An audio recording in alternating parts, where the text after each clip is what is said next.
Et bonjour à tous, on se retrouve aujourd'hui pour une nouvelle recette. En l'occurrence, on va faire une recette de crêpes salées. Donc, moi je ne sucre pas et je ne sale pas en excès les crêpes. Comme ça, on peut les utiliser aussi pour du salé, tout simplement. Alors là, encore une fois, sur le principe, vous savez, c'est on utilise des restes, ce qu'on a chez nous.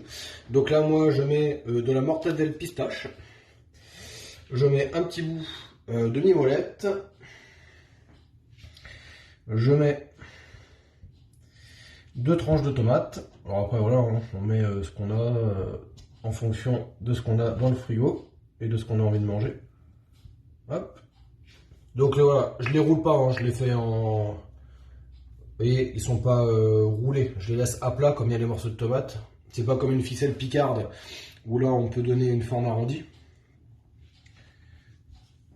Donc après voilà, si vous avez du jambon, vous mettez du jambon, il n'y a pas de problème. Si vous avez du gouda à la place de la mimolette, vous mettez du gouda, comme d'habitude. Voilà, moi c'est tout simplement, j'avais des crêpes, il me restait des crêpes, hop, je fais avec ça.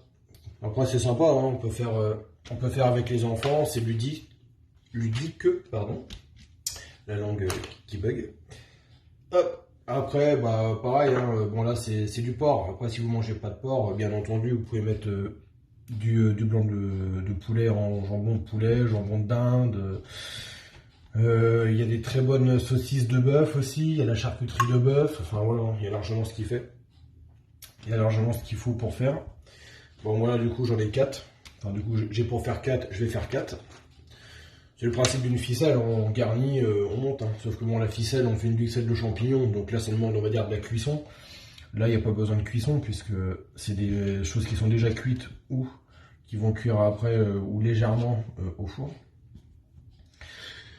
Voilà. Et là, c'est pour 4, c'est très bien. Après, hop, un petit peu de crème.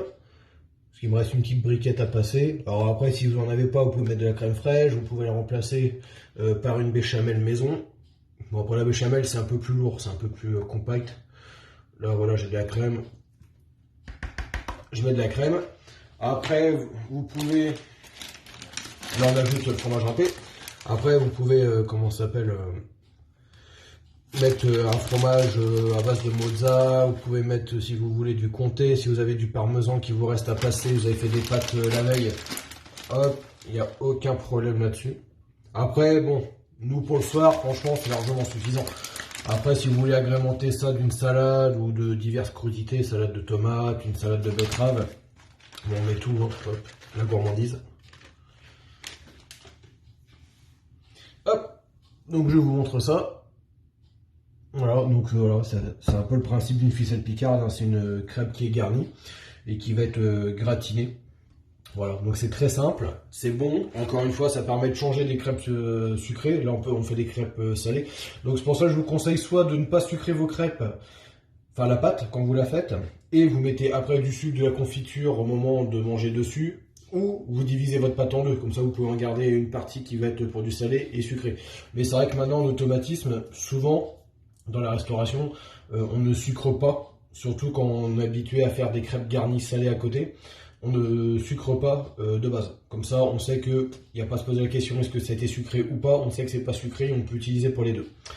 Voilà, bah écoutez, je vous souhaite un bon week-end, un bon appétit, et puis bah si vous le faites, vous me direz ce que vous en avez pensé, si c'était bon. Voilà, bonne journée à tous.